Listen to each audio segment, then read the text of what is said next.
Hello, everyone, and welcome to this week's episode 8 of YEG Pivots for June 25th. Hope you're all doing fantastic on this beautiful summer day. Have we ever got a great show lined up for you today? As always, we just love the opportunity to highlight local businesses and groups in the North Edge area of Edmonton. And today is no different. We have a great lineup, and I'm very excited to showcase them for you today. So without further ado, I will welcome in our first guest. Give me 1 second here. We have Martin Tran with Rayacom. Welcome, Martin. How are you today?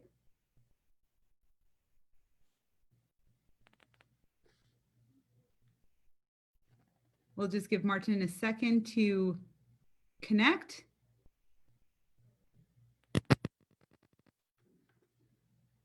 And gentle reminder that we are live on Facebook. If you are watching us on Facebook, be sure to head over to YEG Pivots Facebook page, give us a like, and that way you can get notified every week when we go live at 2:30 on Thursdays. Also, we do want to make this as engaging as possible, so we definitely welcome and invite you to provide commentary or any questions for our guests on the on the show.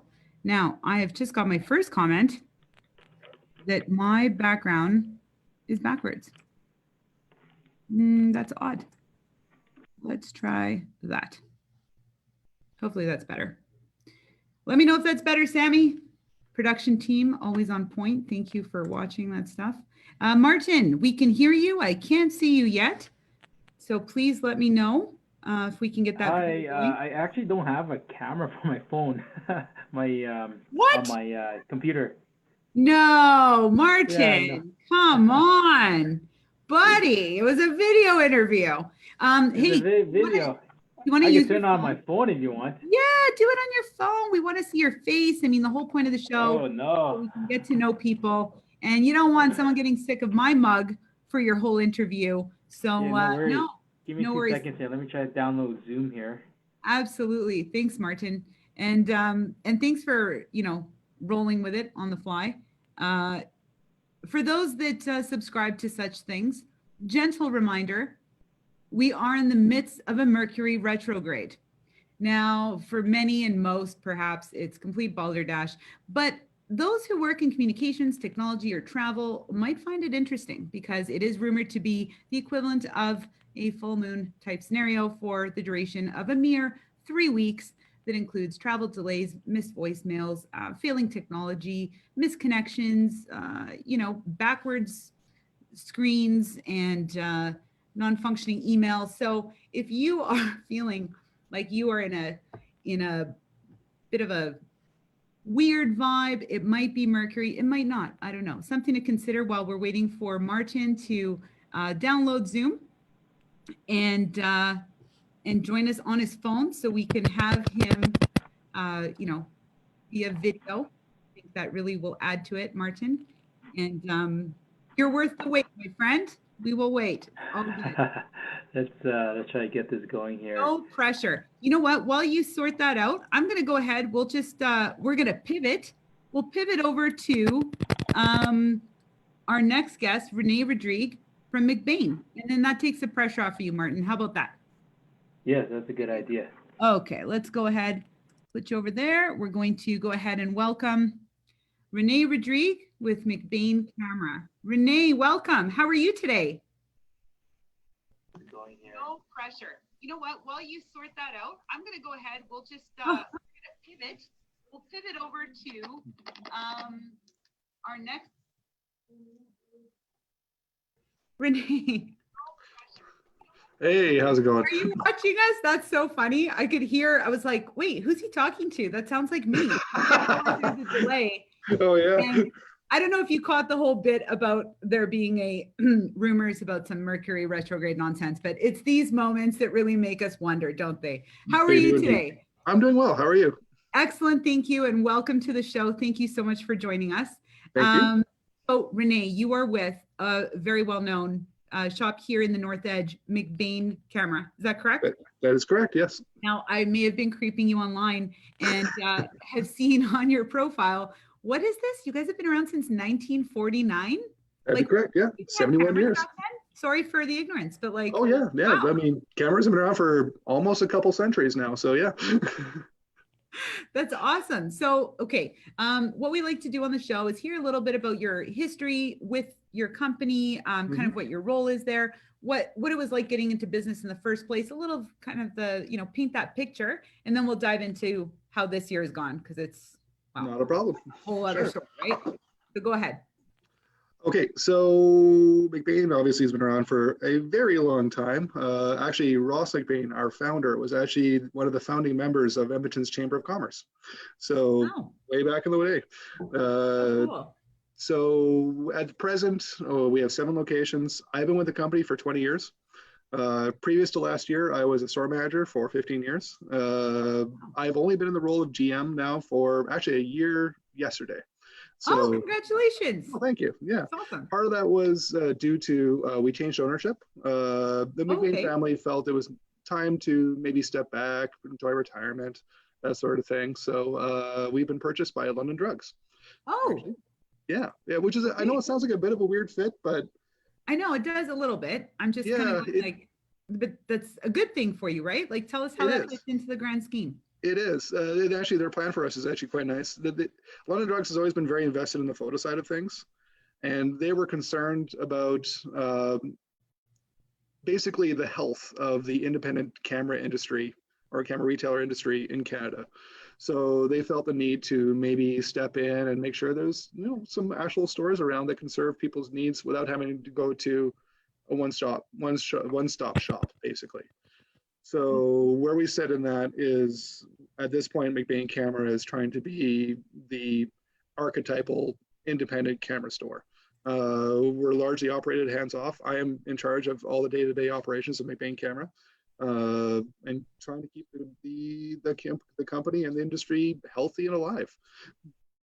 Now, that's, I mean, and it's no easy time to do that. We're very excited to hear about how you've been adapting to the recent changes, to put it lightly. But before we get into that, I'm still kind of on the whole, you guys got bought out by London Drugs.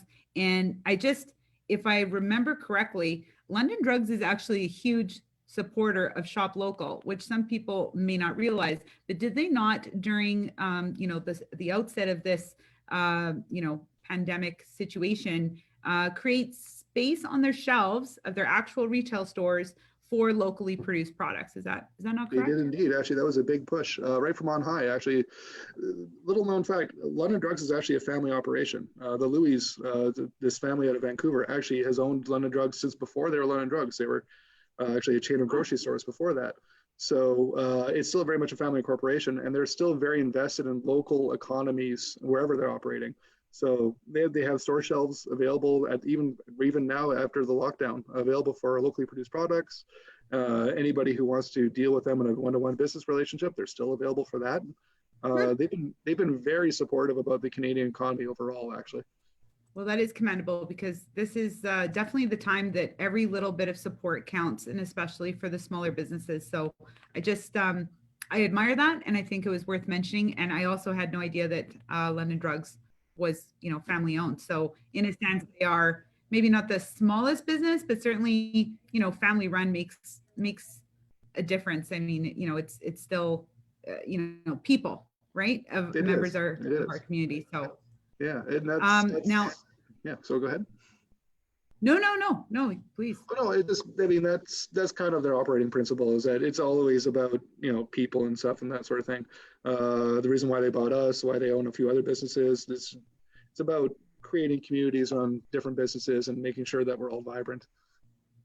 And that's what it's all about. It's supporting each other, keeping that economy thriving by ensuring that we're pooling our resources where possible. So, great to hear that change took place for McBain. I like that you guys are still honoring, that brand, because I think it's kind of, historic, to say the least.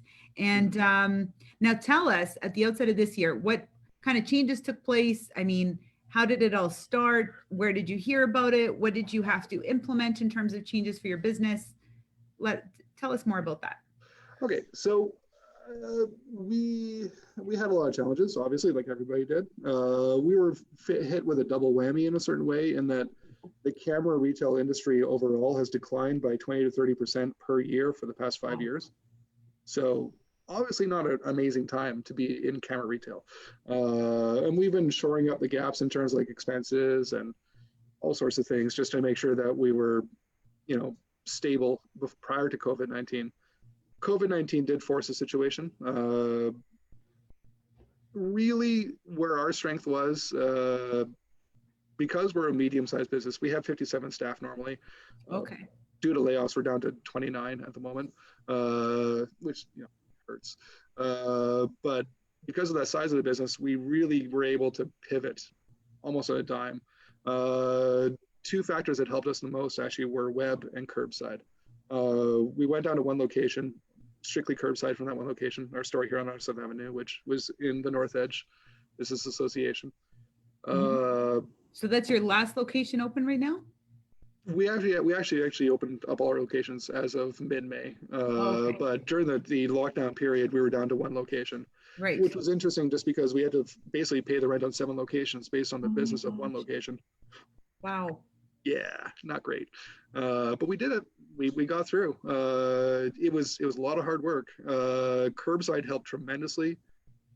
If and when there's another lockdown, I'd encourage other members of the association to maybe have a hard look at curbside. It really does help if you can nail it down properly.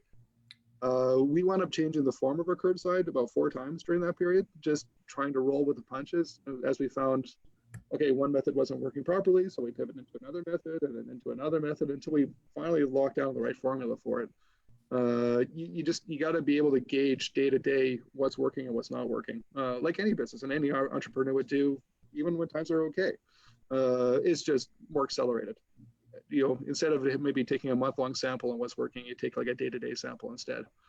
Yeah, and that's the pace of these situations, right? It's tremendously. Yeah. Wow. So now what does it's incredible that you guys have been able to implement curbside so quickly. I mean, I'm assuming you guys didn't have it before this all went down. We implemented it over a 24-hour period. Okay, commendable at least. And so now, being that you're readily prepared for this, potential next lockdown, awesome. Any other changes to your business? I mean, do you foresee, hopefully the ability to bring back the rest of your employees? Are they currently like taking advantage of some of the government programs that are out there to kind of assist? So we've been in pretty regular contact with the people who are still furloughed. I'd say 99% of them are still using CERB, the wage subsidy program, right, as well for our side of things. We're using every government benefit we can. Now, unfortunately, that is limited. Ironically, we didn't lose enough to actually make use of the rent subsidy, which is ridiculous. But we were down less than 50% in our business, unfortunately, which their benchmark is 70%, which it seems odd, but regardless. We do have plans of bringing back every staff member. We may not be able to guarantee the same amount of hours as they had before, but we do have plans to bring them all back. We do have to be faced with the fact that, again, there likely will be another lockdown in the future. So in the next 2 months, we're going to be spending our time just doing a postmortem of what we did before to make sure that we actually understand what worked and to avoid the things that didn't work, so we can leap back into the same position we were by the end of lockdown. Last time we used a hammer. This time we're going to use a scalpel. That's all I can say. We may have gone a little heavy-handed in terms of layoffs and in terms of other measures that we took, and that we're probably going to be a lot more careful next time. I mean, at the same time, not that it's for me to interject and contradict, but what else were people to do? I mean, you guys had to make some tough decisions that were going to determine your survival. So it wasn't the time for precise measures, although I really love that analogy there with the hammer versus scalpel. Is this the first time you're using it, or? Did we kind of try that one out? Because I actually like said it that. first time this morning. So Yeah, no, it's relatable. I mean, somewhat, but well, in the sense, okay, not figurative, not literally. Anyway, I digress. I need Don't worry. coffee. Carry on. All right. I mean, I understand that there's a very diverse group of businesses I'm speaking to at the moment. So obviously, what we did may not work with everybody, especially when not everybody's in a retail model.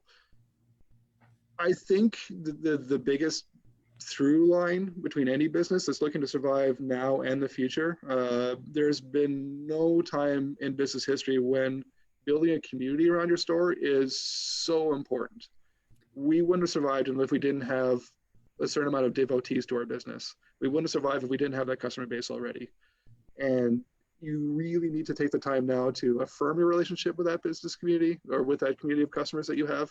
You need a time to strengthen those bonds, whether it's on social media, preferably person to person if you can do it as well. You know who your favorites are. You know who's actually speaking well about your company on the community. Reach out to them. Make sure that you reaffirm that relationship with them because they're going to be your best advertising, marketing, feel-good story going forward. Absolutely. You nailed it. Sorry. But no, it's so true. And I'm really glad that you're sharing those words of guidance for other business owners, because that's truly one of the key messages we try to drive home on this show is, just how important it is to solidify and fortify those relationships, whether it's strictly with, consumers, customers, long-term clients, and just the layers to your networks, right? It's not always just that first level, but there's a ripple effect, and hopefully our show is contributing to that as well. Like, I love hearing stories of after people have been on the show and how they, all of a sudden have fostered new connections and are seeing, people inspired or encouraged to come visit a business. So hopefully the same is true for you as well, Rene, because, you guys are open, right? Now? Oh yeah, okay. We're fully open. You don't want to be sending people to your business like curbside. Open for business. YEG Pivots said we could shop here. No. But no, I truly appreciate you sharing your challenges quite candidly, and also just the way that you've been able to kind of identify the positive aspects, the ability to refine your business, highlight the implementation of a curbside pickup in 24 hours is like, wow. Just even with the fact that you'd have to coordinate that with your, online messaging. And so as someone in communications, there's a lot of respect for that quick of a pivot. And no, well done, Rene. And so we're wishing you all the best, to you and your team.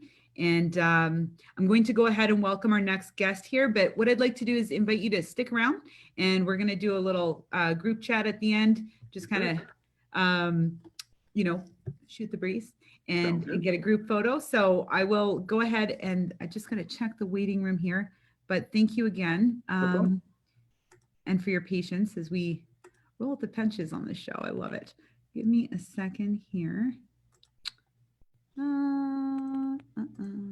Who do we have in the, there we go. Okay, so I'm going to go ahead and hide you, but stick around, please, Rene, and thank you. Okay, let's see. Martin, round two. Martin, welcome. Yes. Hi. Look at this. We got video. We got sound. Yes. That's awesome. Welcome to YEG Pivots, Martin Tran. How are you? Hey, good. Excellent. Great to have you. And Martin, you are with Rayacom. That's right. Now, for those who aren't aware, which I don't think there's many, but maybe share with us a little bit about the services that Rayacom offers, and we'll start there. Yes. So we're pretty much, sorry, I'm just getting my chair adjusted here. I didn't know how this whole system works, so I was just trying to get in. I thought it was like everybody go together, right? So I'm like, wrong here. I can't get into the meetings. No worries.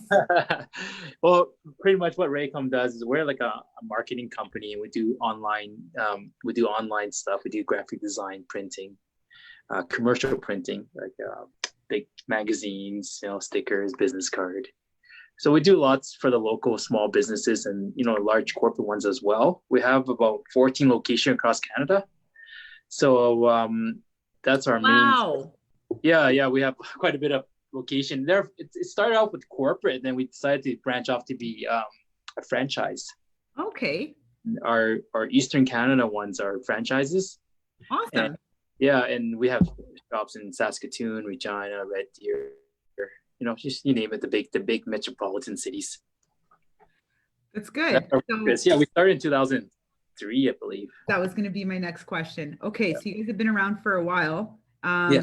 But overall, that's still pretty impressive that you've been able to franchise within what, seven years? Well, 17. 17.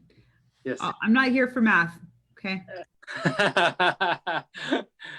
So, okay, that is quite a while. But so you've got locations across Canada.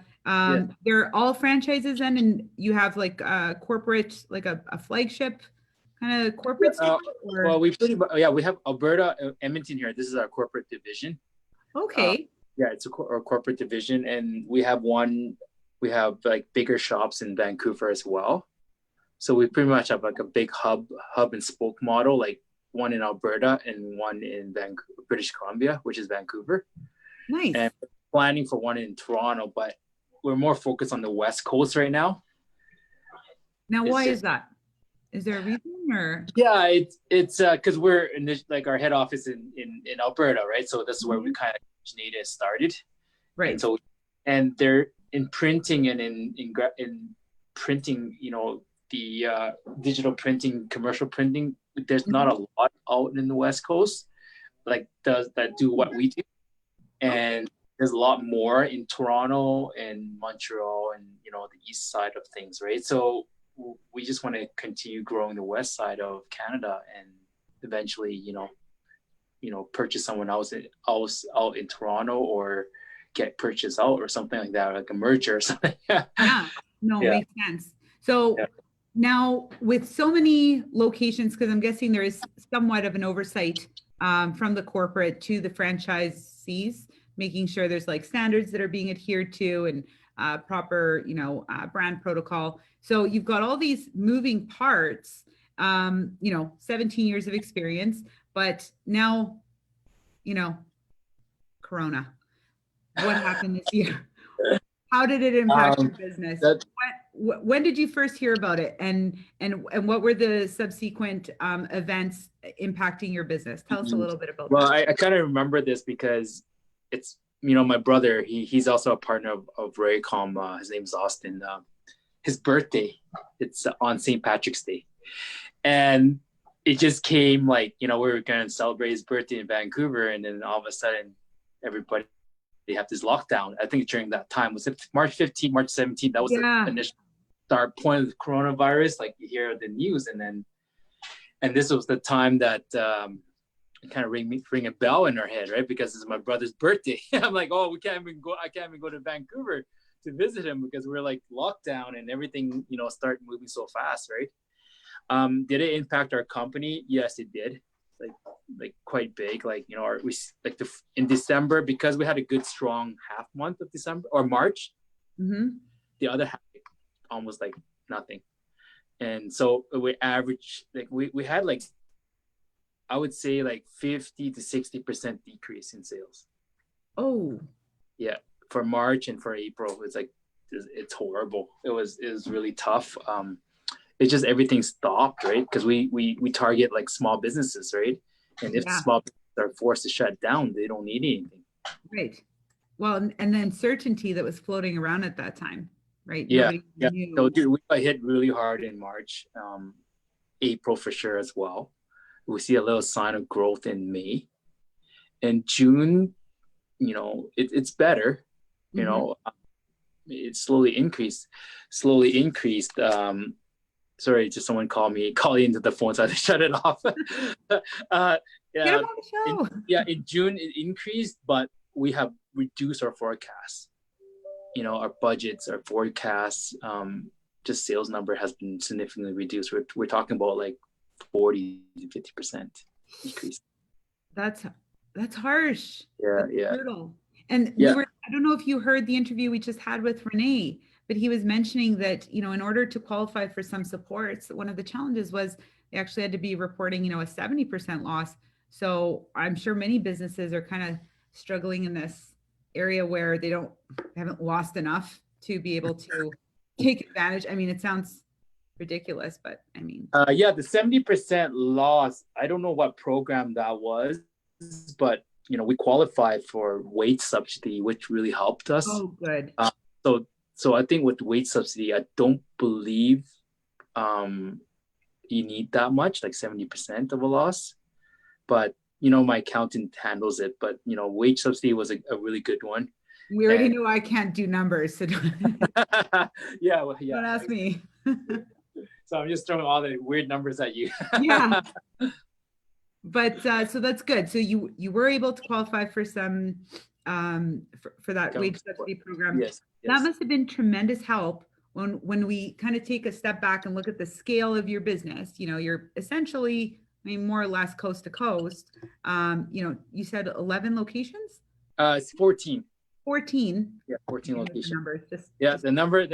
Maybe we should not talk about numbers here. But still, the scale is what I mean to highlight, the scale of the challenges. So, throughout the show, we've had business owners on, and, yes, there's, and not to say that, it impacts any less when it's a one location versus 11, but I think it just, on some level, it's exponential, right? Like, even though these are franchises, you must have some accountability to your franchisees in terms of support and guidance and leadership, and just to have, these issues kind of arise out of nowhere and then snowball. And thankfully you were able to take advantage of that program, but I just think it's admirable that you guys were able to navigate through that, considering just the logistics, right? Like, different cities, different locations. Yeah, well, we had to put some protocols in place to make sure that it was different across the province, right? Toronto was complete shutdown. Like, we cannot operate if you operate the company. So we went from we talked about zero sales because we can't open, right? It's shut down. Still having to pay rent, right? Yeah, so they have to pay rent, franchise fee, all that kind of stuff. So we have to cut all that back, and we can't collect any of the fees because it doesn't make sense, right? We can't collect fees on what they can't make, right? Or open their business, right? Right. So we it was different across every province. Some provinces were a little bit better than others, but in the East Coast, Toronto's shut down. Vancouver was surprisingly a little bit better, and Alberta was kind of middle ground. Right. So that was kind of consensus that we've been getting from the locations. Wow.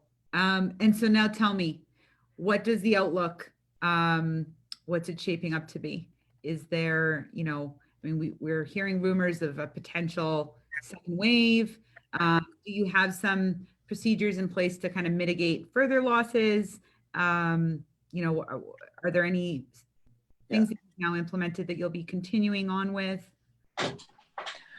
Well, the government has really helped us. I think with the programs they have in place, it prevent closures and business not able to open up again, right?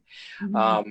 The hardest thing that ever happened to us was the massive layoff that we had to do in March, and we didn't want to do that, but it was it brought me to tears, kind of signing all these layoffs, people that worked for us for 15 years, 10 years, and we unfortunately we have no job, right? So what's best is don't want to cut their hours until there's absolutely nothing. So let's get some help, get some money from EI and all that stuff. So right. So that's the first thing we did, right?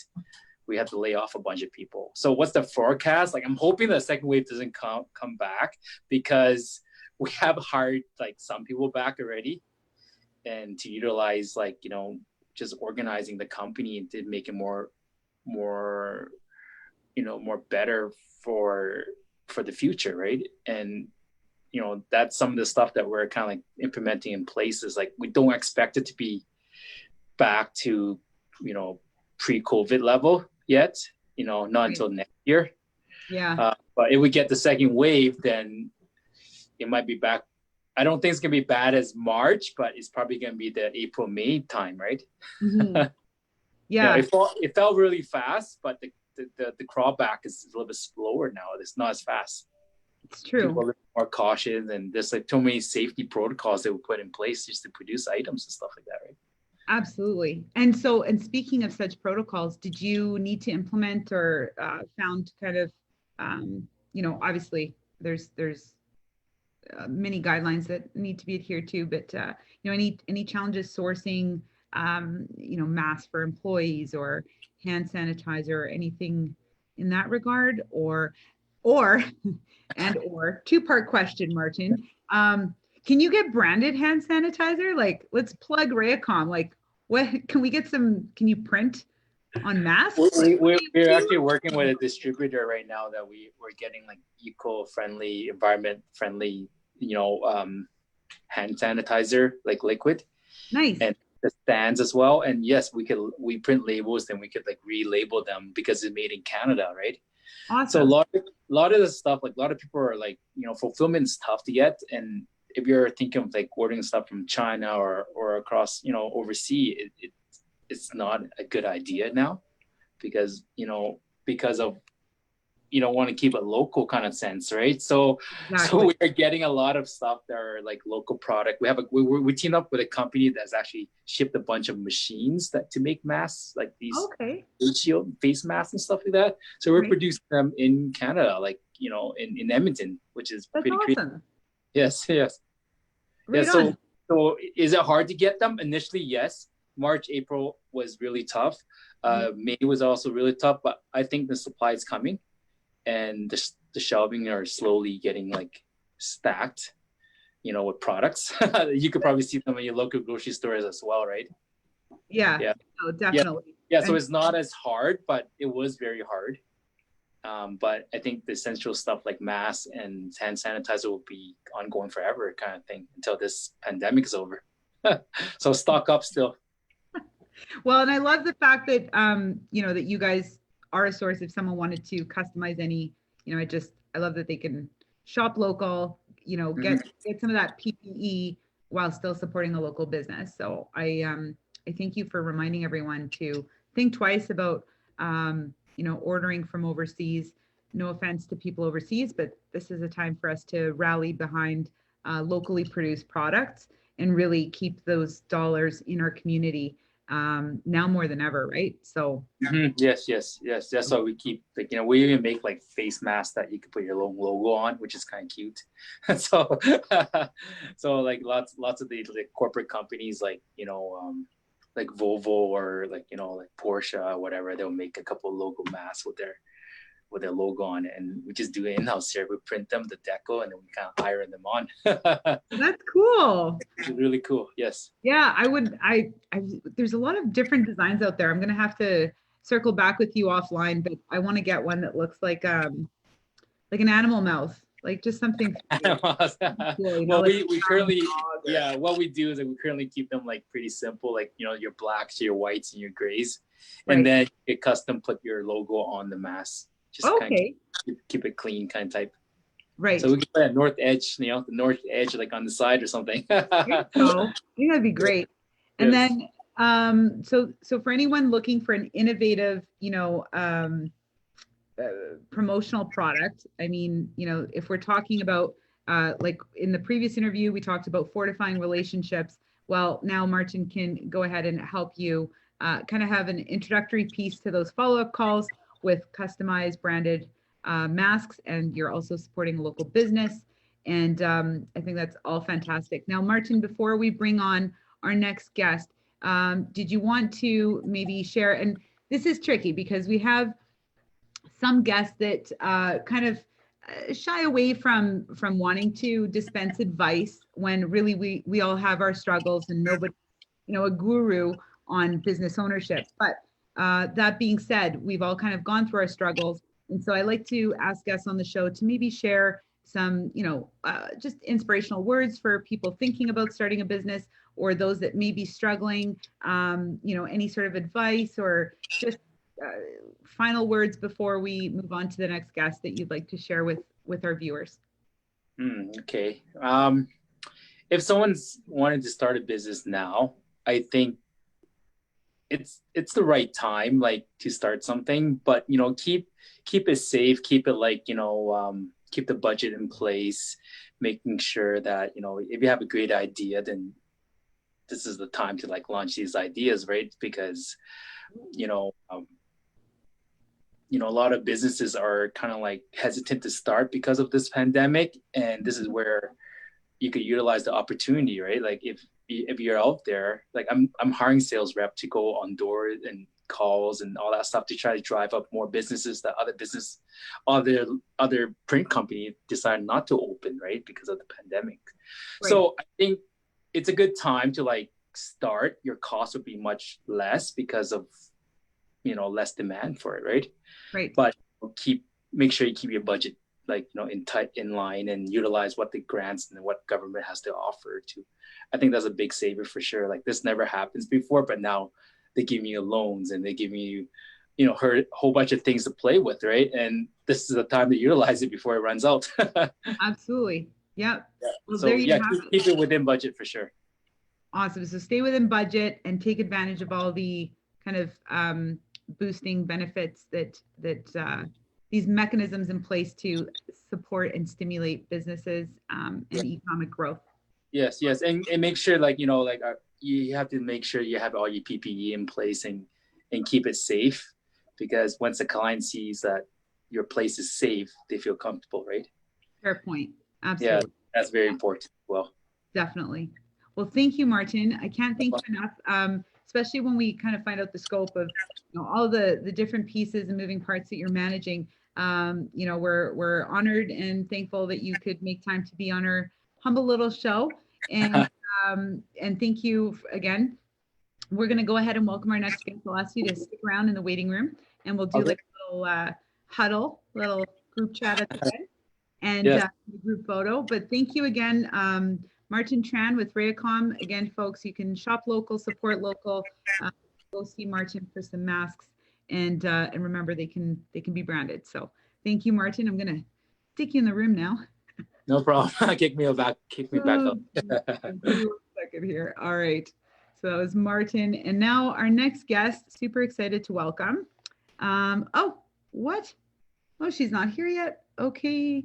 Give me 1 second. I'm going to text our producers and we'll get that going.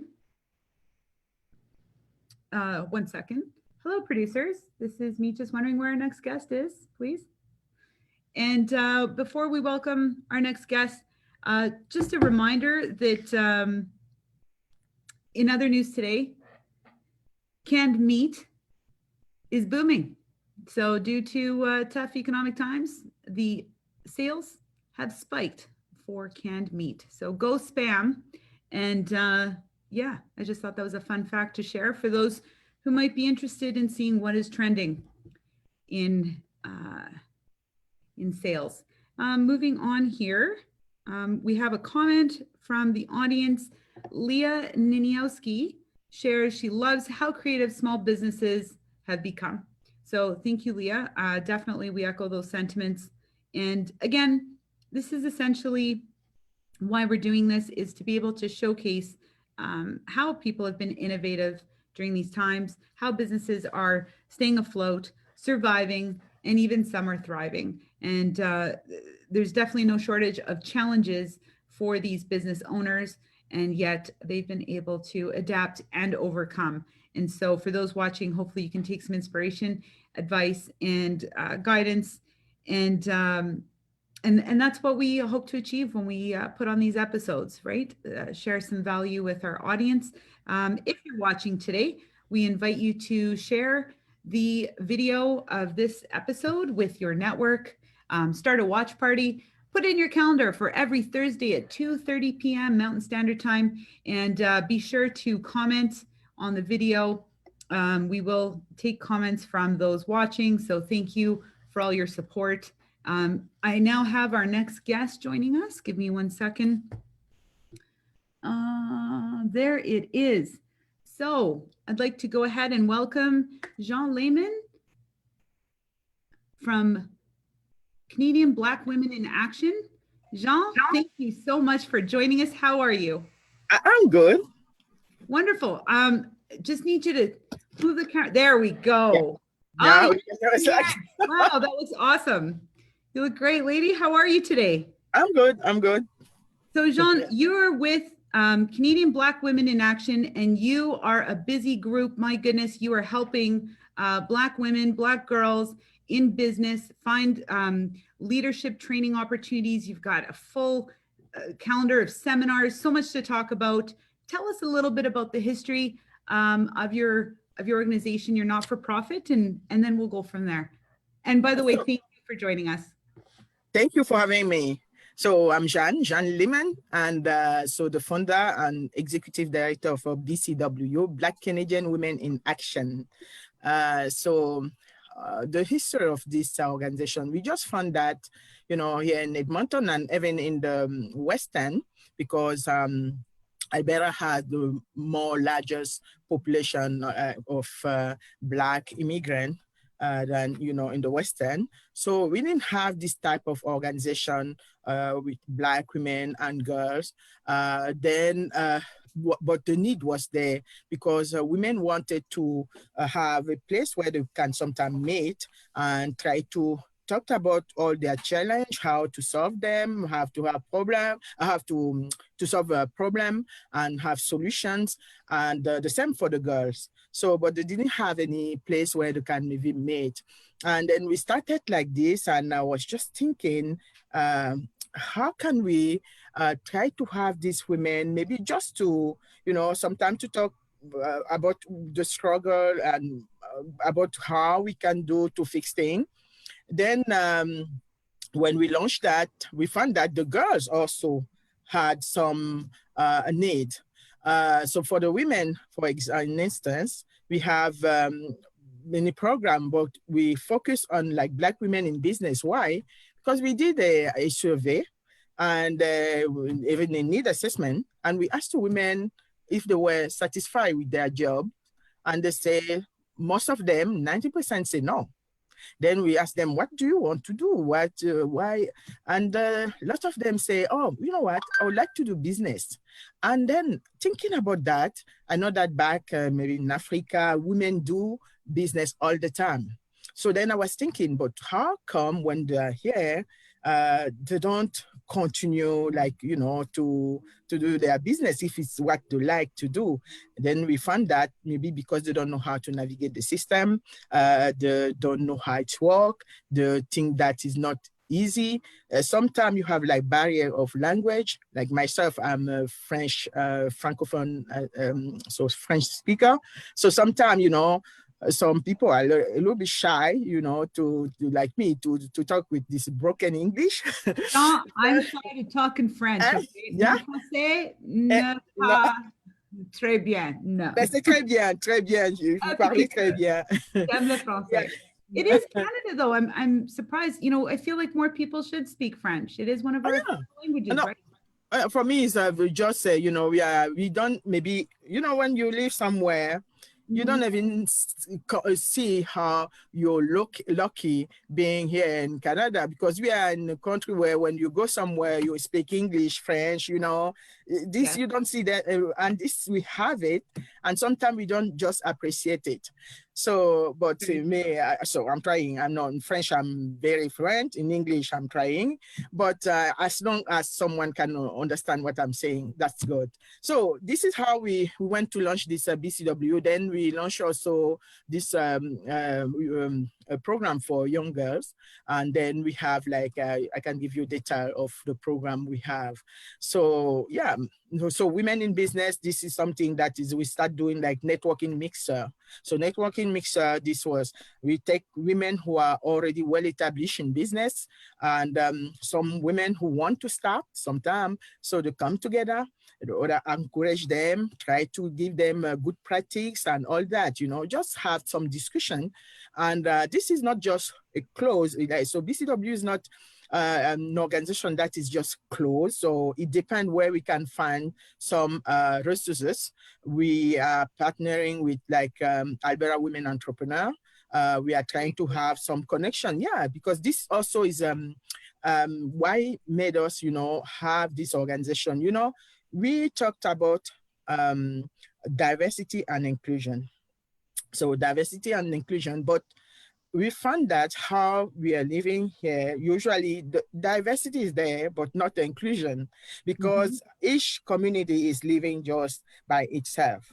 So how to make those communities like come together, when we are like newcomers who are a little bit maybe shy, and other communities who just live by the, so it's very difficult to connect people. That's why with BCW, so we're going to find the thing, what we are doing is try to find resources, no matter where those resources are, and bring them to women and make them also go to find those resources.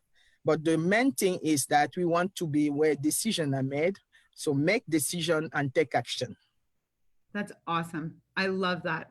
And I was looking at your website, Jean, and I noticed that it's not just, from one, you're not geographically bound, so it was, you definitely highlighted that, Black women from Africa, from the Caribbean, from all over. I mean, you have created an inclusive community for Black women, and some people at a glance might not be able to appreciate just how beautiful that is, because we have Black women and girls all over the world, and so when they come from all over the world to Canada, it's beautiful that you're providing these programs where they can get the guidance and support and motivation to go and be active members of the business community. So I love that. Well done.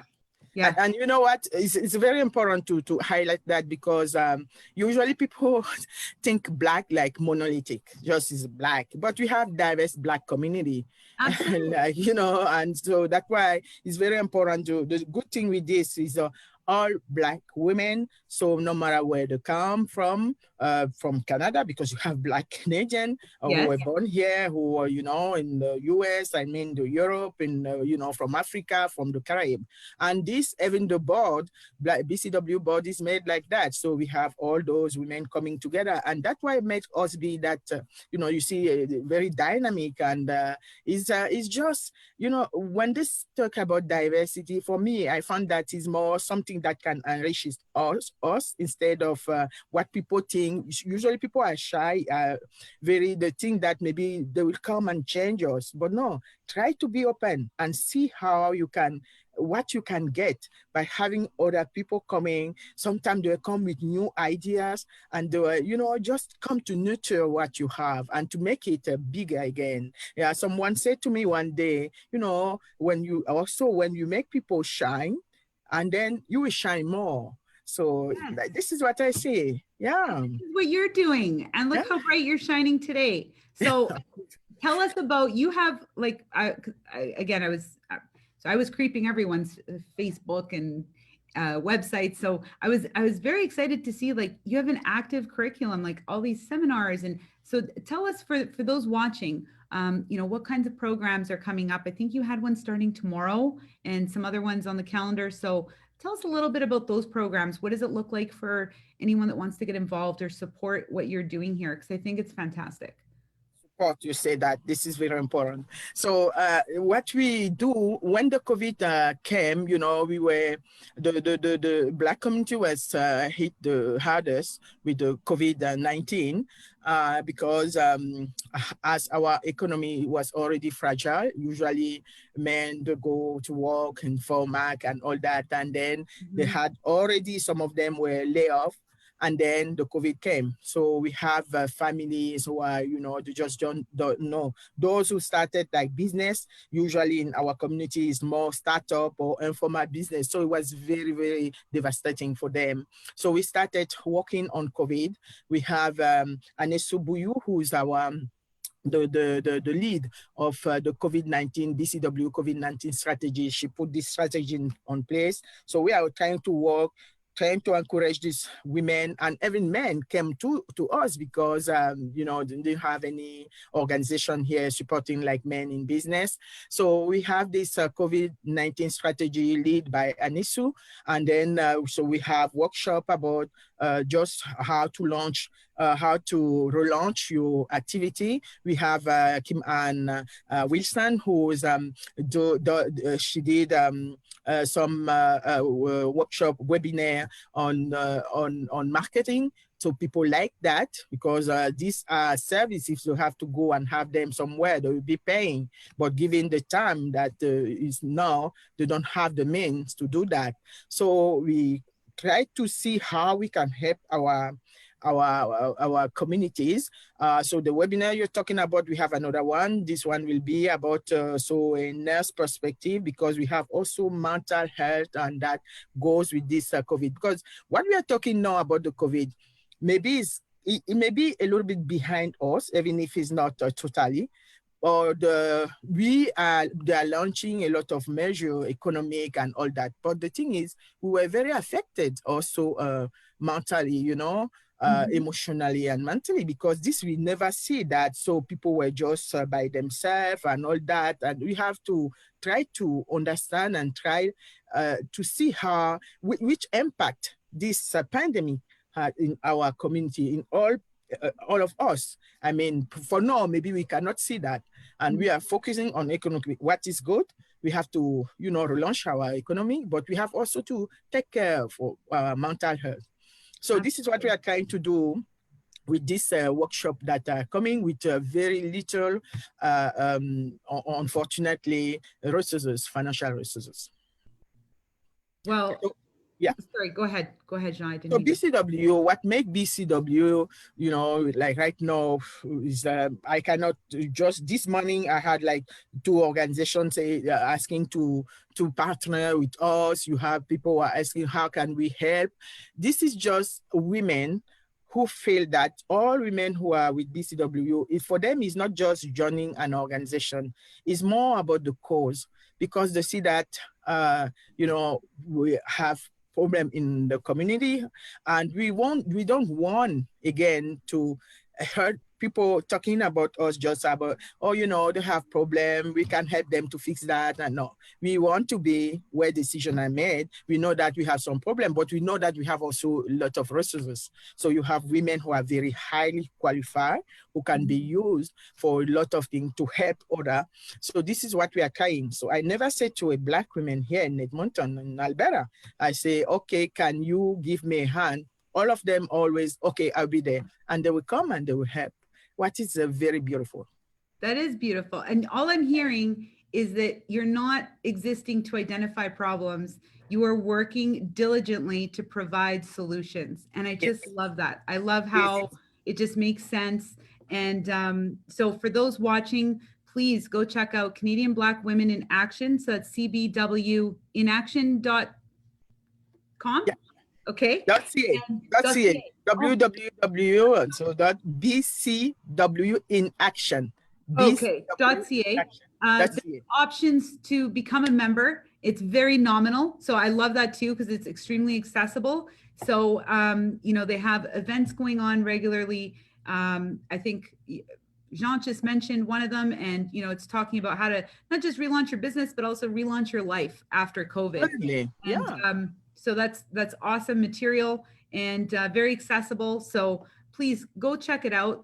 This is tremendous. I love that this is happening in Edmonton. Jeanne, what are your future plans? Are you gonna take this nationwide, or is it already in a few? Absolutely. We are, you know, this organization is more regional also. So we are planning right now to have this discussion about this dialogue about the systemic racism.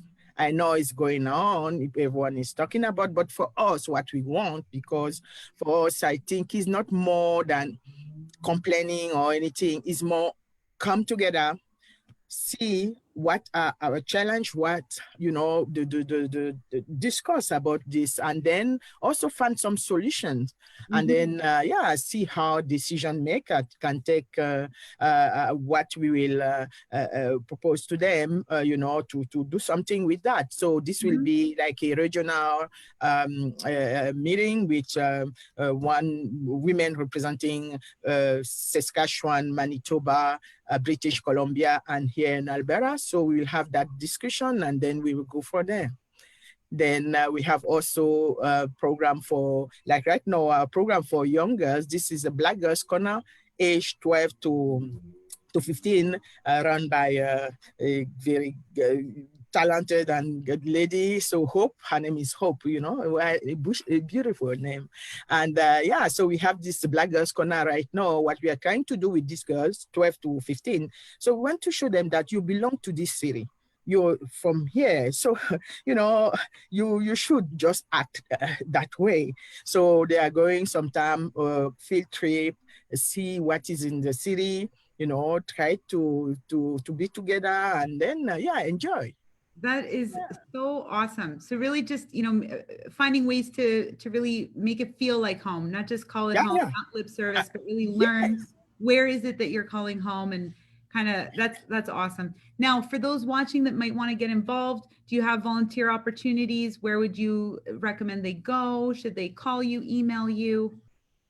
If they go to the website, we have volunteer opportunity to just go on and then fill your form and then say where you want to volunteer. So like right now, we do even have, this is maybe I can ask for student. So we are looking for students to volunteer for this week. We are in this new grant that was launched today by, I think, Ottawa. So we sign an agreement that will be having volunteer or see volunteer who want to volunteer with us, helping us in our program for this summer. Yeah. Amazing. I love that. And I love working with students because they have a lot of, they have a lot of things to bring in. So always innovate somewhere. Yeah. Fresh ideas. Jeanne, I could talk to you all afternoon. I just love how inspiring and empowering you are to girls and women, and providing this leadership training and guidance, and just all on such a positive note.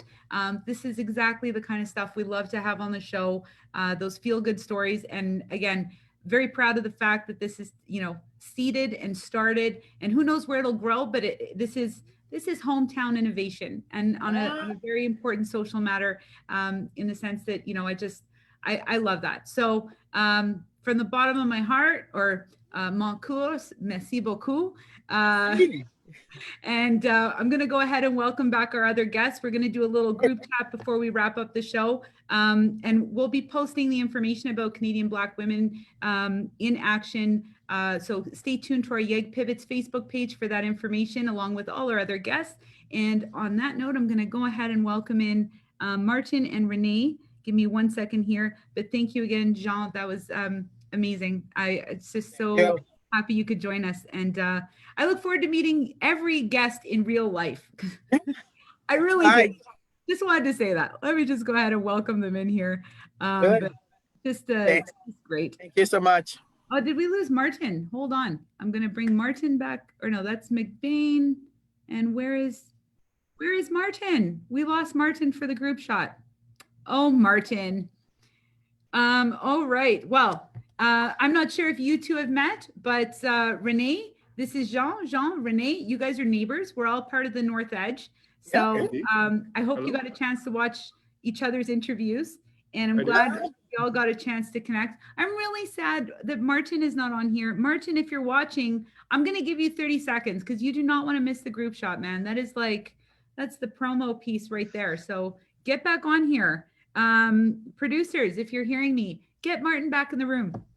But what a great show today. My goodness. I don't know about you guys, but after I do one of these episodes, it's always just fantastic learning, meeting new people, learning about their experiences, knowing that, as a business owner myself, that I'm not alone in the struggles that I'm going through.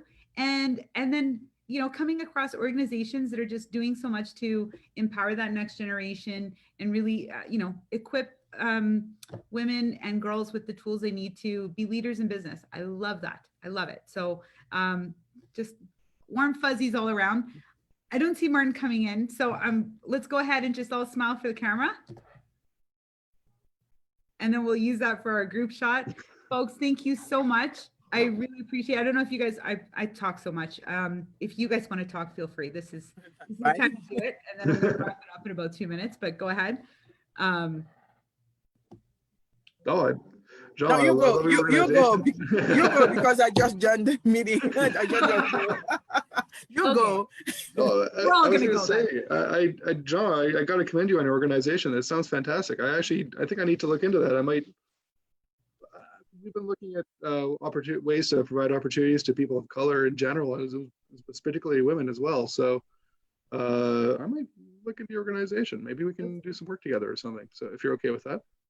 We'll be fine. That is good. Awesome. I'm just looking for that. Yeah. Because you have lots of women, here who want to do business, and they can say something. I think this I usually say to people, this is the place to be. I mean, in Edmonton, if you want to start like a business, this is and especially with what we had this COVID. So because all is to rebuild, a little bit. So that's why this is a place to be and start having a business. I like to try to, we are organization trying to help these women, to encourage them, try to advocate for them, and say to them that, you know what, you can go, just try, and then you see. So that's why we need some, if we can have, depending which resources, it can be financial resources, there can be manpower, and all that, we always welcome. Well, fantastic. That is awesome. Okay, I'm reluctantly going to give up on Martin, but folks, thank you so much. Can't thank you enough for making the time to be on the show, for sharing your stories, for being active participants, and for furthering that fortification of the Edmonton business community, and more importantly, the North Edge business community. For all our guests and viewers, thank you for watching. Thank you for your support. Please feel free to share this video. You can catch us on YouTube, YEG Pivots, Facebook page, YEG Pivots. And thank you again. Shop local, stay safe, be kind, and have a fantastic weekend, everyone. Thank you for joining us. Take care. Yeah, you too. Thank you.